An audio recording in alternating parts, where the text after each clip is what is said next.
السلام عليكم ورحمة الله وبركاته. إلمان رومو كان دنيا كان رترجمتني بكم أجرتني تي نجني كو إسن هاجو سنين جتشا يوتيوبي كان لايكي سبسكرايبي قوشون دقيتنا كانت تانسودان واقا ودين دي wanten qabadhe dhiyaadhee karmaan gadiitti hanga dhumaatitti yoo dhageeffatan waan baay'ee irraa barattanii waan baay'ee keessatti yaadattanii isiniin jedha. Jaalalaaf kabajaan isiniin gaafadha. Jalqabarraa hanga dhumaa dhageeffachuun dagatinaa isiniin jedha. Wanti qabadhee dhiyaadheeru waa'ima keessa lammiin keenya keessa jiru kanaan wal qabsiisee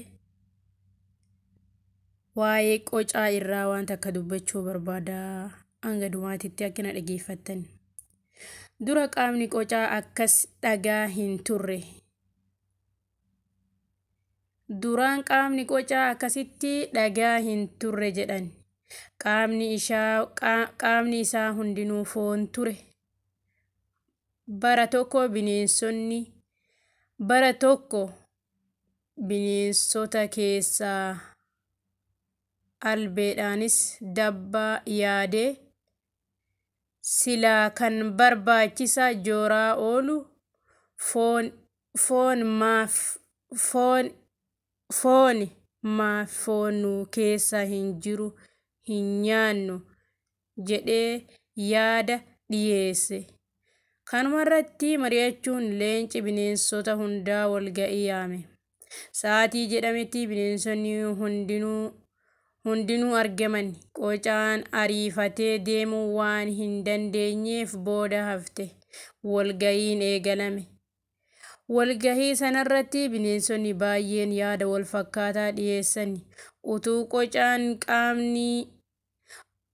qocaan qaamni hundi foon ta'aa jiru nuti beela'uu hin qabnu. Kanaaf nyaanna jedhani. Warri kaanis yaaduma kanarratti walii galanii bakka arganitti qocaa nyaachuuf murteessanii walga'ii isaanii xumuran. Hilleentiin hiriyaa qocaa turte. Murtee kana baay'ee gaddite. Waan dursee qocatti himuu qaba jettee ariifattee fiigdee qocaa wajjiin walitti dhufanii qocaan reefuu walgahii dhufaa jirti. Hilleentiin walgahii kana akka xumurteef murtoo bineensonni murteessan qocatti himte. Yaa hiriyaa koo qocaa waan siif godhu hin qabu. Qaamni kee hundumtuu foon waan ta'eef bineensonni hunduu si nyaachuuf murteessaniiru jettee qocaan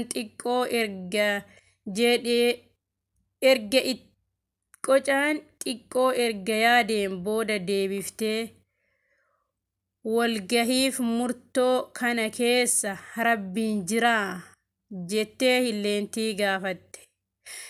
Hin qoosin mee osoo si bira na arganii amanuu anaayyuu na nyaatu jettee fiigdee sokkite hilleentiin. Bineensonni qocaa nyaachuuf barbaadan kunniin karatti qocaa argatan foon arganne jedhanii yommuu itti uttaalan qaamni qocaa guutumaan dhagatti jijjiiramee waan rabbi murtoo qocaa irratti darbe san keessa hin turre kaa.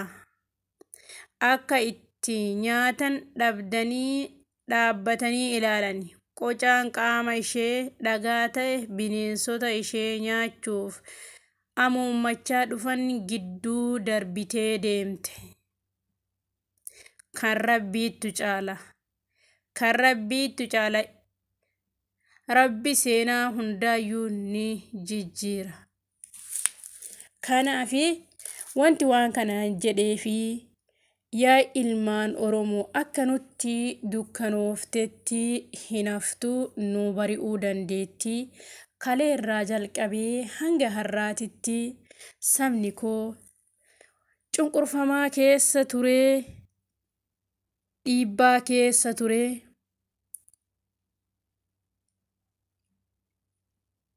akkuma qocaan baane san murtee hardhaa biyyi hayyoota kenna irratti murteessisan rabbi keessa hin jiru. Isaa hadhaan abbaa hangootii ani hojii hundina harka jira qawwee harkaa qaba jedhee saba kenna gidirsaa haadha ilmoo irra teessisaa ajjeesaa ilmoo ajjeesaa ummata yaasanii ilmoo ajjeesaa haadha bira caccabsaa lammii kenna mana hidhaatii baasaa ajjeesaa hadha jabinna qabna jedhanii jabinni kan rabbii malee kan ilma namaa hin jiru. Hadha namni inni laafa jedhee hidhe kun biyya bulchuu danda'u achi gadi bahee laafa jedhee fakkeenyaaf anatu caalaa anatu qawwee harkaa qaba jedhee hayyuu sammuu qaraa beektota keenya mana hidhaa keessa hiraarsaa kaan gadi baasaa akka bineensotaatti ajjeesaa jedhu. Kanaafi nu bari'uu dandeetti akkuma qocaasi muranii rabbi jennaan rabbi keessa jiraa jedhe san akka hadhaa biyya hayyoota keenyatti murteessee mana hidhaa taa'anii kaan achi baasanii nyaatanii darbee Hacaaluu Hundeessaa nurraa nyaatee nafxanyaa jala fiigu hin beekamu. Nafxanyuma kana itti garagalchee nafxanyuma kana dhabamsiisuu isa danda'a. Yaa lammii koo akka dhiitetti hin haftu. YouTube kana subscribe like gochuun dagatana yoo isin like subscribe gootanii waa baay'ee irraa barattu.